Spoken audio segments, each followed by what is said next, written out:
All right, we move on. We are 5 minutes over time, but I think this is not a big problem. The next presentation, in pursuit of an experience, representations of Maya communities, heritage, and cuisine in foodie media, is co-authored by Harper Dine and Traci Ardren. Harper is a PhD candidate in anthropology at Brown University. She uses archaeological and paleo-ethnobotanical methods to investigate ancient Maya foodways and agricultural strategies in the northern lowlands. Her dissertation research centers on the relationship between broader political and economic landscapes and local household food production and consumption in the classic period. Traci Ardren is an anthropological archaeologist who focuses on issues of identity and other forms of symbolic representation in the archaeological record, especially the ways in which differences are explained through gender. Her current preoccupations include the role of cuisine in identity formation in the later periods of classic Maya culture and prehistoric southern Florida. Traci co-directs the Yashuna Koba Sakbe project in Yucatan, where she investigates the ways ancient road systems allowed for the flow of information and ideas, as well as how culinary tourism and modern foodways intersect. Harper and Traci's talk will bring the Maya foodways studies to the Netflix era, highlighting themes such as continuity and change, exoticization, and appropriation. The presentation will be given by Harper. Welcome. The floor is yours, Harper. Thank you.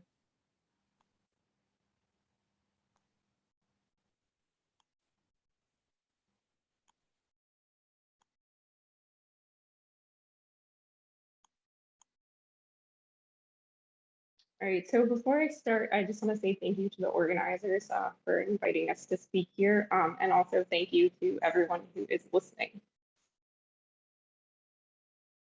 Recent years have seen blossoming interest in foodie and cooking shows that pair a quest for authentic experience with footage of aesthetically pleasing, succulent food through which the viewer can vicariously consume another culture. Within the last 4 years, between 2018 and 2020, the popular streaming platform Netflix has produced 4 original series in which at least one episode focuses heavily on Maya heritage and cuisine, especially the dish cochinita pibil, represented both as a facet of Yucatecan food today and as a remnant of the distant past, and in either case, as radically authentic, remote, and tied to geographical place.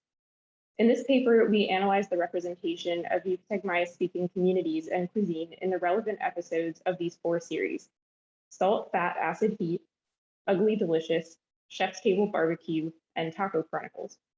As a note on positionality, we are both white women from the United States, where we have trained as anthropological archaeologists and learned Spanish as a second language.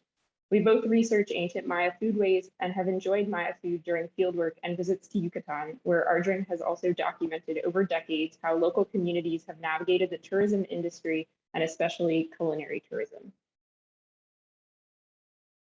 In our focus on television representations of Maya cuisine as available through a mass streaming platform, we ground our study in media anthropology. Media anthropology is a facet of the discipline that covers a range of approaches, including the presentation of anthropological data via video or multimedia, ethnographic studies of media consumers, the role of media in influencing collective understandings of phenomena, power dynamics, and politics within media production, or the anthropological study of multimedia content.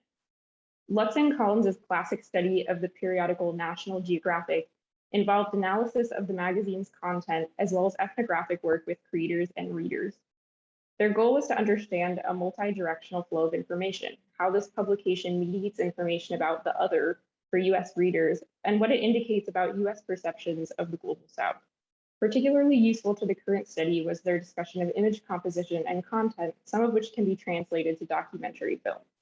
We draw on their analysis of photographic theme and audience for the current study.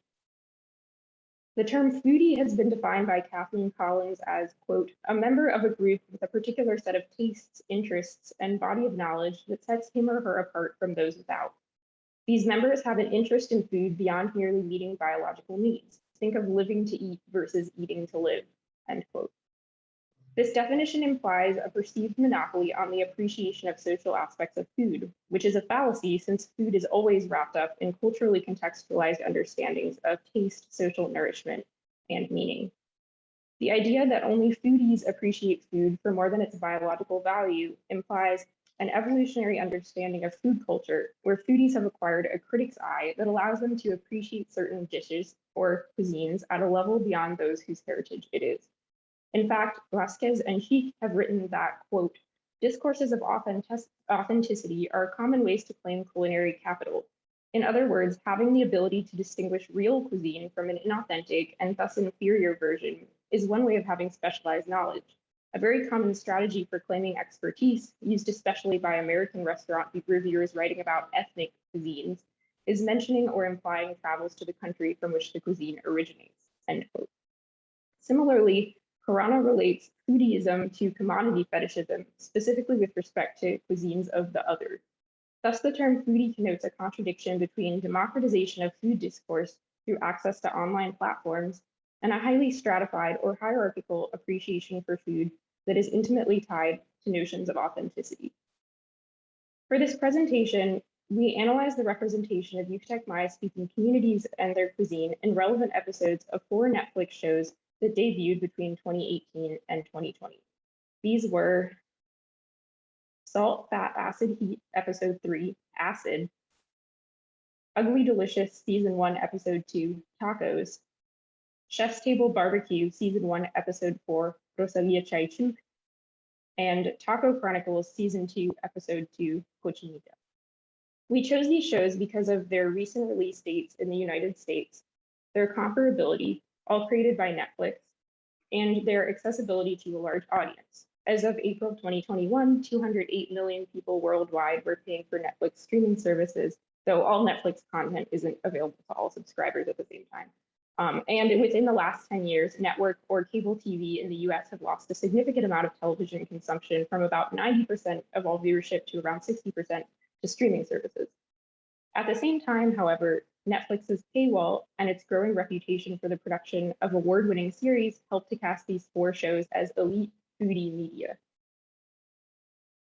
Furthermore, 2 of the episodes were filmed at least partially in Yaxuna, a traditional Maya town in central Yucatan, Mexico, that overlaps the archaeological site of Yaxuna, where Ardren has worked with the community as an anthropological archaeologist for over 3 decades and co-directs 2 archaeological projects, and I participated in fieldwork in 2016 and 2017.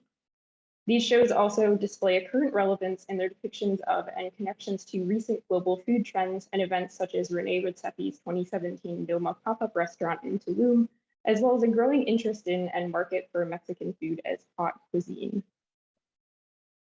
The episodes cover various aspects of cooking in different settings, but all 4 incorporate portrayals of traditional Maya communities in Yucatan and/or Maya cuisine, which we define here as a set of dishes that Yucatec Maya-speaking people prepare for themselves and/or for visitors, which are not always the same, that are popularly, nationally, and touristically portrayed as directly linked to an ancient Maya tradition of foodways, and which have been largely incorporated into the peninsular identity of Yucatan.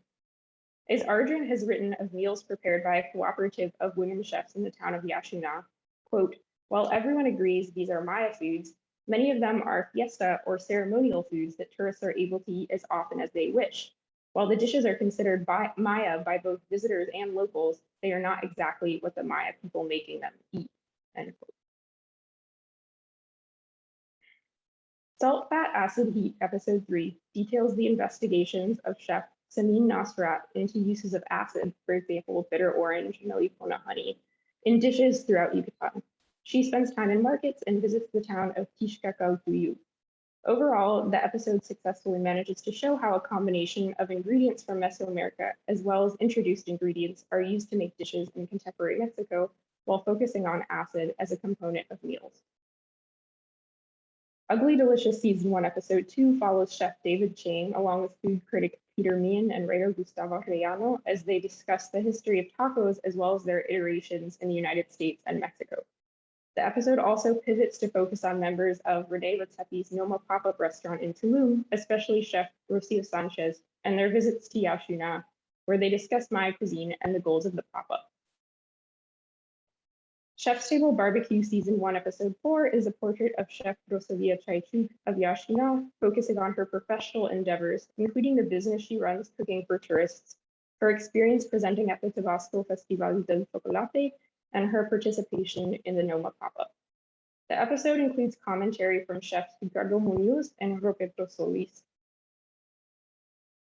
Finally, Taco Chronicles Season 2, Episode 2 is an entry into a collection of episodes which each focus on a different kind of taco from the perspective of the taco itself. The first-person narration of the tacos is deliberately sensual. This episode features Cochinita Pibil tacos as they are crafted by chefs Miriam Peraza, Silvia and Silvio Campos at Pueblo Pibil in Tixcoco, and Victor Manuel May in Tulum. The episode also includes commentary from Ricardo Munoz, Roberto Solis, and writer Pedro Reyes. Both authors viewed each episode, and viewing data were organized by theme for subsequent interpretation and analysis. A recurring theme throughout the 4 episodes is a presentation of the profiled Maya dishes as authentic. Authenticity, or authentic experience, has become a popular goal of tourism, and heritage tourism especially. Authenticity is a mirage. In practice, it is often a preconceived notion of difference, a quest for a truth seen as more real than the realities of day-to-day practice. In theory, this makes the notion of authenticity quite nebulous. For example, historian Jeffrey Pilcher has explored the history of the taco, emphasizing that this food as we know it is a relatively recent invention, and that Mexican food as a national cuisine is a carefully constructed image rooted in notions of authenticity. Pilcher and Wilk both argue against the notion of authenticity. Pilcher noting that food traditions such as Tex-Mex, generally espoused as quote-unquote inauthentic versions of Mexican food, are valid expressions of food culture. In Wilk's words, quote, "The inevitable result of any search for authenticity is that you always end up with something completely modern in intent, since the purpose of the performance lies in the present, not the past," end quote. As previously mentioned, Ardren investigated the relationship between globalization and quest for authenticity in Yaxuna, working with a local women's food cooperative. She found that processes of globalization and tourism encourage a performance of authenticity. For example, women considered whether or not to wear makeup and huipiles when preparing food for tourists. They also worked hard to learn to prepare foods in accordance with tourists' tastes, though tourists interpret the dishes served as Maya cuisine. This cooperative is an expression of the agency of women in Yaxuna to find a niche as globalization changes the culinary landscape. Within the 4 episodes analyzed here, food is presented as authentic through past-present collapse. The narrators and speakers use language that represent present-day Maya practices and foodways as unchanged from the past, thus collapsing what are multivalent parts of life, undeniably part of the present, into remnants with a direct connection to antiquity. For example, Munoz says that the way Rosalia makes cochinita pibil is, quote, almost identical to what the Mayas did in the ancient times, that it is, quote, a very religious moment, a ceremony, and that, quote, everybody dresses how they used to do it long ago, end quote. A woman filmed eating cochinita pibil at Pueblo Pibil, the restaurant in Tixcoco, Yucatan, says of the dish, "It's delicious because it's cooked the way it was cooked in ancient times by Yucatecos." This quote from Taco Chronicles is especially notable because within the same episode, there is a recounting of the history of the pig with a segment on Mexican hairless pigs and a spotlight on a farmer who raises them. However, producers and scriptwriters do not connect the dots between the pig as an animal introduced to the Americas or bitter orange as an introduced condiment and what that means for the history of this dish. Such a connection would contradict their portrayal of cochinita pibil as unchanging. It would be an acknowledgement that this is not, in fact, the exact dish that the ancient Maya would have cooked. Such details would refute claims that the value of Maya cuisine is defined in terms of its connection to antiquity, rather than because it is made by Maya people in the present. The notion of authenticity, as well as media or advertisements that claim to present an authentic representation or experience, is also exoticizing and essentializing. Exoticization has been defined by Conklin as that, quote, which emphasizes the attraction of cultural difference, end quote. We use it here to refer to a focus on perceived difference, which is used to represent traditions, practices, or people, either as alluring or as difficult, remote, or even off-putting. On the other hand, essentialization has to do with the reduction of a group of people and their cultural practices to a singular, flattened, and unchanging identity, usually outsider perceived, a claim to know and mourn their past, present, and future. The two concepts are closely related, as essentialized views of people are exoticizing, and vice versa. One of the ways in which Chef's Table Barbecue exoticizes the residents of Yaxinat is by what appears to be an attempt to contrast their representation of themselves with a deeper truth. The chefs providing commentary discuss the effects of globalization and discrimination against Indigenous people, and with respect to maize production and life in Yaxinat, declare, sadly, they are struggling. While it is useful to put Rosalia's story into context rather than painting a picture of a paradisiacal sort of exoticization, the contrast with the more empowered way in which Yachineros talk about themselves and their lives on this global Netflix show is curious. By using voiceovers with famous chefs, the presentation of this information serves to give the episode an air of authenticity and replicates multiple power imbalances that exist within the food industry, global tourism industry, and global entertainment industry. Viewers feel they are getting the full picture, regardless of how Rosalia and other members of the community may have presented themselves. Especially because this is one of the episodes where the show creators give the most voice to Yachineros themselves, the contrast is jarring against Rosalia's personal story of skill and growing fame as a chef. This is particularly so given that the effects of globalization, neoliberalism, and capitalist incentives to abandon tradition are related to the very mechanisms that led to the creation of this show. Valuing authenticity also means that change is seen as negative, as loss. For example, the term imperialist nostalgia, in addition to salvage anthropology, address both the act of attempting to save traditional practices or knowledge before they are lost, read as a primordial version that has undergone no change, as well as the reality that those who destroy are often those who become most worried about preservation. Vine Deloria Jr. wrote of Lakota and Dakota people, quote, they, anthropologists, were horrified that the Indians didn't carry on their old customs, such as dancing, feasts, and giveaways. In fact, the people did keep up a substantial number of customs, but these customs had been transposed into church gatherings, participation in the county fair, and tribal celebrations, particularly fairs and rodeos. The people did Indian dances, but they didn't do them all the time. In a real sense, they were not real, end quote. Here he is addressing the consequences of feeling like one must conform to Western conceptions of authenticity, though these expectations can also be navigated strategically. However, the notion of loss negates that, as Theodosopoulos has written, quote, tradition is a dynamic and adaptable process, capable of adjusting to the demands of the present, end quote. Chef's Table Barbecue doubles down on quotes from Rosalia that express loss to communicate a sense of urgency to the viewers. It is clear that these were ideas that she wanted to express to the audience, but it was the show producers and editors that chose to feature them so heavily in the narrative. As Lutz and colleagues have demonstrated, editors have a significant amount of control over the message that ends up in a form of media. For example, in a voiceover, Rosalia says, this land is the last connection of the Maya. If we don't rescue Maya traditions, our beliefs will be lost. She laments that the internet arrived, that the roads were paved, that people stopped caring about what was Maya. In focusing on these messages, the show creators seek to inspire in the audience a lamentation of loss, despite the fact that people in Yaxinat express pride for such improvements in the infrastructure of their daily lives. The invocation of loss contributes to the satisfaction viewers experience that they have now had the exclusive chance to vicariously consume a disappearing culture. Because food is today often eaten in different places than it was produced, and because food is a centripetal force as one moves about their life, and that it is needed regularly and is often consumed among or associated with familiar places and people, new meanings can be teased out by exploring the spatial dimensions of foodways. This can include investigations of where food comes from and where it ends up, i.e., the locality or transnationalism of a food system, but is also present in studies of daily life and practice. For example, the ways in which people define and use their kitchen. One of the concepts which most embodies the notion of a food's relationship to place is the French concept of terroir. In Amy Trubeck's book on the subject, or as she and others gloss it, The Taste of Place, she investigates various interpretations of the concept, including those which suggest it can be technically understood and analyzed as flavor that results from natural environmental conditions such as geology, soil chemistry, climate, etc.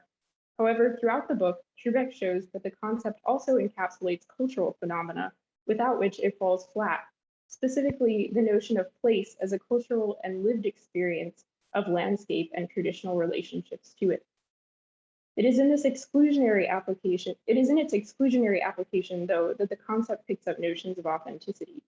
For example, though Trubeck discusses American cuisine du terroir as developed through the use of local ingredients by chefs in Wisconsin, when it comes to wine, she suggests that understandings of winemaking in the United States mimic a simplistic notion of authenticity, where the development of wine culture in the US is seen as artificial and lacking tradition despite its reality. The idea that foodways in the United States lack a connection between taste and place is both an erasure of indigenous practices and a claim that terroir can only come from a particular type of contextualized relationship with the landscape. However, Trubeck's discussion of the US culture of food commodification is useful in that it highlights the mechanisms by which practices are co-opted in a capitalist context. Instead of a tradition or product of a tradition becoming a sought-after commodity, chefs and entrepreneurs are inspired to pursue and market returns to simplicity, for example, foraging farm to table, as commodities in their novelty at high, often inaccessible prices. The perceived relationship between place and authenticity arises on Ugly Delicious when Peter Mien, eating cochin capibil in Yashina, comments on the opportunity to eat something that is, quote, from a place in the place where it's from, end quote, and that it, quote, feels like purposeful and connected and bright, end quote. Especially because this statement erases the chefs and residents of Yashina from the significance of the moment. It is both essentializing and exoticizing in its implication that foodways and food practices that cannot be traced as explicitly or overtly to an ancient practice or location are somehow wrong. It is especially notable because products of diasporic foodways, which are discussed as a significant portion or a significant part of Mexican food culture earlier in the episode, could be dismissed if connection to place is an indispensable characteristic of excellence. The show does attempt to address these questions to put food into context, delving into the influence of immigrants' cultural practices in both Mexico and the United States, brief references to former President Trump's travel ban, and the denial of rights to undocumented people. As Rosner writes, quote, what makes Ugly Delicious compelling ultimately is Chain's commitment to rejecting purity and piety within food culture. I view authenticity like a totalitarian state, Chain declares in the show's first episode, adding, it's not that I hate authenticity, it's that I hate that people want this singular thing that is authentic, end quote. For Rosner, then, Ugly Delicious breaks down the notion of authenticity in useful ways. In some senses, this is true. The hosts attempt to demonstrate that food culture is created through practice and meaning, but Rosner misses what happens when the show turns to Maya cuisine. When it comes to the Maya, the hosts and producers revert to exoticizing tropes they have avoided in other contexts. Because the 4 Netflix shows focus on Maya cuisine and foodways, they address themes that relate to Indigenous identity and heritage. Additionally, in all 4 episodes, but especially in the 2 episodes that center around women chefs at Yashina, there are themes as well as image composition and narrative choices which demonstrate the intersection of indigeneity and gender. In many Yucatec Maya-speaking communities in the Yaxcaba municipality, there are gender roles which influence the activities that women can and cannot take part in. Food preparation and service are highly charged activities with deeply embedded gendered expectations. The intersection of indigeneity and gender affects the day-to-day experiences of Maya women as they move through the world, as well as how they are perceived by others, especially non-Indigenous people in Mexico. In the Netflix programs, there are 2 varieties of race and gender-based erasure: literal erasure by limited speaking roles for women chefs, relegation to the background of the scene, or being cut out of the field of view altogether, and erasure of Indigenous culture through its co-option as emblematic of national identity. In Ugly Delicious, while David Chang is speaking to Renee Redzepi, The image flips to what appears to be a phone video of a woman making tortillas. She's wearing a huipil, though many women do not wear huipiles daily in Yaxina, and the frame cuts off her head and focuses on her legs. Later, during a scene where women in Yaxina are demonstrating tortilla making, the camera focuses on their hands, avoiding their faces, though clearly focuses on Mian's face as he attempts to mimic them. These scenes demonstrate an erasure of personhood and of the individual, while managing to still include signifiers of Indigenous identity. This phenomenon is similar to representations of the other in National Geographic, where, quote, people of color were less often the subject of individualized photographic accounts, attentive to biographic features and life circumstances. They were more often portrayed as part of a mass, end quote. At the same time, however, Lutz and Collins noted that readers of the magazine interpreted, quote, non-Western clothing as a sign of authenticity, end quote. Thus, this scene in Ugly Delicious manages to communicate a sense that the viewers are getting the real deal as signified by traditional clothing, while simultaneously erasing individual Indigenous women in favor of generic representations of femaleness as part of the narrative. Rosner has written that, quote, the show's fluent analysis of race, class, and power does not extend, even briefly, to gender, end quote. The erasure of indigeneity and Indigenous peoples in the episodes analyzed here occurs through the co-option of Maya heritage into a national or regional identity, and through a focus on the past, as though Maya people in the present do not exist. Expressions of nationalism or regionalism manifest in attempts to define national foodways or cuisines, often involving acts of appropriation and invention. Pilcher has written of the development of Mexican national cuisine, where regional dishes were cherry-picked to fill cookbooks that spanned region and class boundaries. He emphasizes the power imbalance of this nation-building process, noting that dishes that were considered to be more indigenous were excluded from the imaginary of the national cuisine. At the same time that these processes make visible an edited version of foodways within particular political boundaries, they also instigate the erasure of various food traditions that are not incorporated into the national image. Ugly Delicious Season 1, Episode 2 is titled Tacos, and thus promises a fast-paced, eclectic overview of this dish. However, a significant portion of the episode is devoted to Noma, Mexico, and especially the crew's experience of making tortillas and tasting cochinita pibil tacos in Yaxina. As a result, even though the show spotlights tacos in the United States, as well as the influence of immigrants to Mexico on tacos such as al pastor, when Arellano says, quote, a taco is not just a taco is culture, a taco is history, a taco is migration, a taco is, resistance, politics, end quote. It feels like indigeneity and Maya identity are drawn into and somewhat buried in a show that is more broadly trying to make a statement about Mexico for US viewers. Similarly, Munoz claims that cochinita pibil is a national dish. Food writer Reyes, in discussing tacos de cochinita, the subject of this episode on Taco Chronicles, claims that the people from Yucatan are very attached to their traditions, to the ways things were done by their ancestors. They have absolute respect for tradition. By referencing the ancient Maya as ancestors of all of Yucatan, Reyes is collapsing and co-opting indigenous heritage into a regional identity, which erases the variation within the heritage of Maya-speaking people. This is a similar phenomenon to advertisement and representation of archaeological sites for tourism that either erases or exoticizes indigenous communities and often denies them the benefits of the industry. On Salt, Fat, Acid, Heat, when Samin Nasrat visits Tish Kakao Tuyug to taste Melipona honey, one of the women mentions ancestors, and at this moment, the image flicks to a Maya site. It's the Temple of the Seven Dolls at Sibil Chautun. But there is no narration or subtitle to explain why this image has been connected to the concept of ancestors, and the site is not named. It is a nameless, placeless reference to the past that both draws on and is bolstered by Maya heritage, but fails to clarify what this means for Maya people in the present. Furthermore, one of the men in this beekeeping scene is Rodrigo Navarro, the beekeeping specialist of Fundación Haciendas del Mundo Maya, or FHMM. FHMM is a nonprofit organization that has played a major role in brokering access to foods for Maya communities, as well as Maya culture as a commodity for tourists and celebrity chefs. The presence of FHMM in the scene of Salt, Fat, fat acid heat, is a quiet reminder of the effects of the business of tourism on communities and of who actually mediates global interest in my cuisine and community practices. The careful viewer will note that these programs make clear it is not Maya-speaking people who drive global interest in Maya cuisine, but a small group of non-Maya-speaking culture brokers who are capitalizing on their enhanced access to indigenous foodways.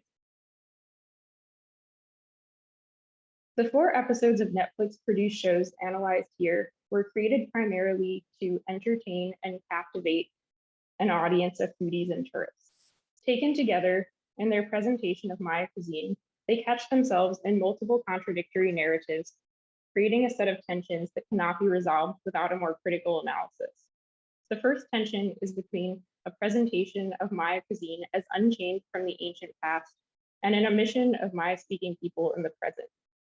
The collapse of past and present discussed above both erases centuries of history and ignores the very people who have sustained Maya traditions through to the present. Second, the shows struggle with navigating an essentialized notion of Maya identity and cuisine while simultaneously erasing Maya individuals through co-option into Yucatecan and Mexican cultural capital. Finally, on a more nuanced level, especially in Ugly Delicious, there is a tension between an attempt to demonstrate the fluidity of cuisine and food culture and a fallback on simplistic notions of authenticity and geographic place-based value. The final set of questions has to do with cultural appropriation and who ultimately benefits from the commercialization of these culinary traditions. Roberto Solis remarks in Chef's Table Barbecue that Noma Mexico was, quote, the style of the Danish people, but bringing out the flavors of Mexico, and even that, quote, the pop-up made the world understand and appreciate Mexican heritage, end quote. In contrast, anthropologist Alicia Galvez likens Redzepi's endeavors to a conquest, suggesting that he is, quote, more interested in peeling away than understanding history, end quote, and that though he pedestals the tortilla, quote, it is not clear that his project benefits those who consider tortillas their own, end quote. If Redzepi's goal, however, is to rebuild cuisines from their individual ingredients, what does this say about the uses of those ingredients that are entangled in a cultural timeline and that were crucial to Redzepi's own understandings of how to use them? And why, then, did he hire Yucatec Maya-speaking women from Yaxina to make tortillas and huipiles in front of guests of the pop-up? The consequences of a global spotlight on Maya communities and their food heritage are complicated. Though Rosalia Chaichuk and the community of Yaxina have earned income, tourist traffic, and fame through their experiences with Noma and Netflix, it has not been on their own terms, but rather at the whim of celebrity chefs and cultural brokers who have attracted the eyes of the world, and with them the neo-colonialist capitalist machine. This is particularly apparent given that 2 out of the 4 episodes that showcase Maya heritage seem to have been motivated in part because of the Noma pop-up.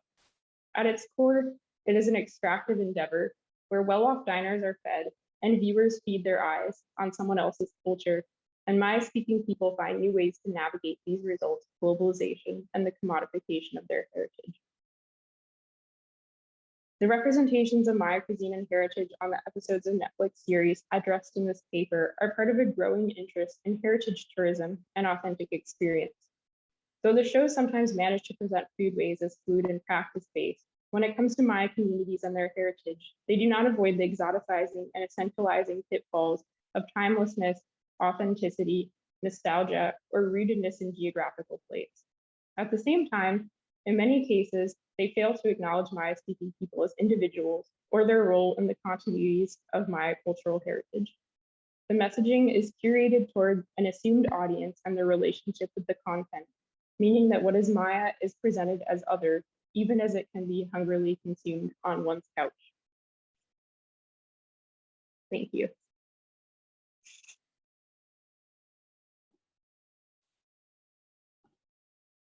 Thank you, Harper and Tracy. Very interesting and thought-provoking talk. Congratulations. We now have some time for the Q&A. I don't see any questions or comments in the Q&A, but we have time because Max's talk will be only at 6 o'clock. I can start by asking, how do you see the future of Yucatecan food culture in the decades to come? Do you see or think that tourism and, for example, Netflix will spoil or promote it, or both? Um, I think I definitely see it promoting tourism there. I mean, just given the popularity of these shows and also like the popularity of the pop-up that Renee Redzepi did there, I feel like it got a lot of press coverage, and I feel like it has gotten like a lot of people interested in foodways in that region.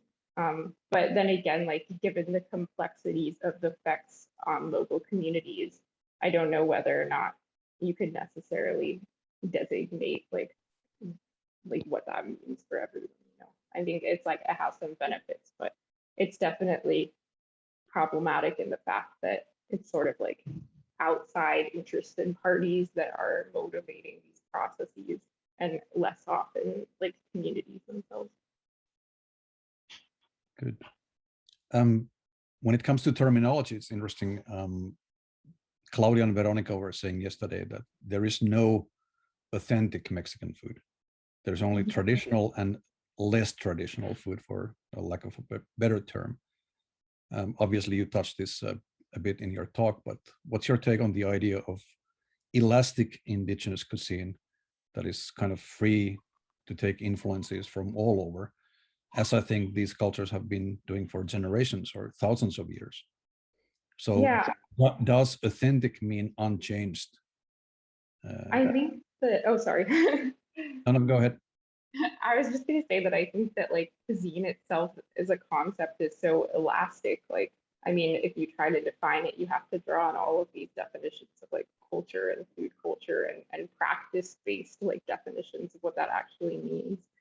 So I feel like, yeah, I feel like cuisines necessarily change over time, and the idea that you can pin it down in a way that would make it never change is kind of like the same as this concept of authenticity, which is generally like elusive. It's difficult to capture.